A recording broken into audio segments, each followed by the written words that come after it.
வணக்கம் குழந்தைங்களே. நான் உங்க ராஜியத்த. இன்னைக்கு நான் சொல்ல போற கதை இனியன் மாமாவோட கதை. சரியா? கதையில ஒரு ட்ரெயினா தெரியும்ல, தனித்தனியா பெட்டி பெட்டியா இருக்கும். ஒவ்வொரு பெட்டியிலையும் நிறைய பேர் உட்கார்ந்துருப்பாங்க. அப்படி ஒரு ட்ரெயின்.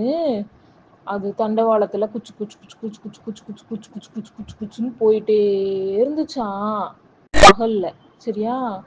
அப்படி போயிட்டே இருக்கும்போது திடீர்னு ரயில்ல இருந்த விளக்கெல்லாம் அணைய ஆரம்பிச்சிருச்சான்.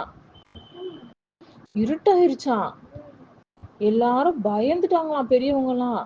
என்னடா அப்படின்னு வெளியில பார்த்தோம்னா பகல் தானே, வெளியில எப்படி இருக்கணும், வெளிச்சமா இருக்கணும்ல. வெளியிலயும் இருட்டா இருந்துச்சான்.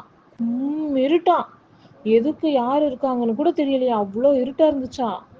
ட்ரெயின்ல இருக்கிறவங்க எல்லாரும் கத்த ஆரம்பிச்சிட்டாங்களாம். அத ட்ரெயின்ல ஏதாவது ஆபத்துனா அதுல ஒரு பிரேக் இருக்கும், ஒவ்வொரு பெட்டியிலையும் செயின் மாதிரி இருக்கும். அதை பிடிச்சு இழுத்தனா ட்ரெயின் நின்றும். அதையெல்லாம் பிடிச்சு இழுத்தாங்களாம். யாராவது லைட் போடுங்க லைட் போடுங்கன்னு கத்துனாங்களாம். லைட் சுவிட்சை கூட தேடி எடுத்து போட்டாங்களாம். ஆனா எதுவுமே வேலை செய்யலையாம். ட்ரெயின் நிக்க கூட நிக்கலையாம். எல்லாரும் ரொம்ப பயந்துட்டாங்களாம். அப்ப ஒரே ஒரு சின்ன பொண்ணு மட்டும் அமைதியா உட்காந்துருந்தாளாம். அவ என்ன செஞ்சா தெரியுமா? அவ தன்னோட இருக்கையில இருந்து எந்திரிச்சு வந்து அந்த ட்ரெயினுக்கு நடுவுல, அந்த பெட்டிக்கு நடுவுல நின்னாளாம். நின்னு அவ பைய திறந்தாளாம்.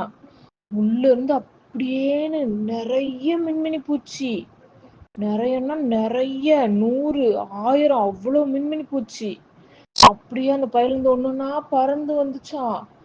அப்படியே வெளிச்சம் வரும். பெரியவங்க எல்லாம் சந்தோஷமாயிட்டாங்களாம், ஐயோ வெளிச்சம் வந்துருச்சுன்னு சொல்லிட்டு.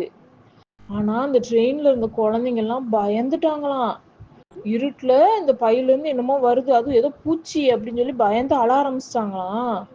உடனே அந்த குட்டி பொண்ணு சொல்லிச்சான், யாரும் அழாதீங்க, இது மின்மினி பூச்சி, உங்களை ஒண்ணும் செய்யாது. அவங்கெல்லாம் என்னோட நண்பர்கள். அவங்க இப்படிதான் என்னோட பைக்குள்ள இருப்பாங்க. அவங்களுக்கு பசிக்கிறப்ப இந்த மாதிரி சுத்தி எல்லாமே இருட்டாயிரும். அவங்கள திறந்து விட்டேன்னா அவங்க போய் சாப்பிட்டுட்டு சமத்தா வந்து திரும்ப என் பைக்குள்ள போயிடுவாங்க அப்படின்னு சொல்லி சொன்னாலாம். உடனே மின்மினி பூச்சிகள் அப்படியே பறந்து பறந்து சாப்பிட போகவும் திரும்ப ட்ரெயின்ல லைட் வந்துருச்சான். சுத்தி எல்லாம் வெளிச்சமாயிடுச்சான். உடனே பெரியவங்க எல்லாம் அப்பாடி நிம்மதி, நாங்க கூட என்னமோ ஏதோ பயந்துட்டோம் அப்படின்னு சொல்லிட்டு அவங்கவுங்க இடத்துல உட்காந்து வழக்கம் போல அவங்களுக்குள்ள சிரிச்சு பேச ஆரம்பிச்சிட்டாங்களாம். ஆனா அந்த குழந்தைங்க எல்லாம் சேர்ந்து அந்த பொண்ணை சுத்தி வளைச்சிட்டாங்களாம். எங்க இருந்துச்சு இவ்வளவு மின்மினி பூச்சி வச்சிருக்கியே, நீ எங்க இருந்து எடுத்த அப்படின்னு சொல்லி கேட்டாங்களாம். உடனே அவ சொன்னாலும், நான் ஒரு மலையில பார்த்தேன் இவங்களெல்லாம். எனக்கும் முதல்ல பயமா தான் இருந்துச்சு. அப்புறம் இவங்கெல்லாம் என்னுடைய நண்பர்கள் ஆகிட்டாங்க. நான் அவங்களோட ரொம்ப நாள் விளையாடிட்டு இருந்தேன். திரும்ப ஊருக்கு கிளம்பும்போது எங்களை விட்டுட்டு போறியா அப்படின்னு சொல்லி கேட்டாங்க. இல்ல அப்படின்னு சொல்லவும், நாங்களும் உன் கூடயே வர்றோம் அப்படின்னு சொல்லிட்டு என் பையில ஏறி வந்துட்டாங்க அப்படின்னு சொல்லி சொன்னாலாம். உடனே குழந்தைங்க கேள்வி மேல கேள்வி கேட்டாங்களாம். இந்த பை எங்க வாங்கின, ரொம்ப அழகா இருக்கு, மின்மினி பூச்சிங்கெல்லாம் உண்மையிலேயே உன்னுடைய ஃப்ரெண்ட்ஸா, நீ திறந்து விட்டுட்டியே, எல்லாம் பறந்து தப்பிச்சு ஓடிடாதா அப்படிலாம் கேட்டாங்களாம்.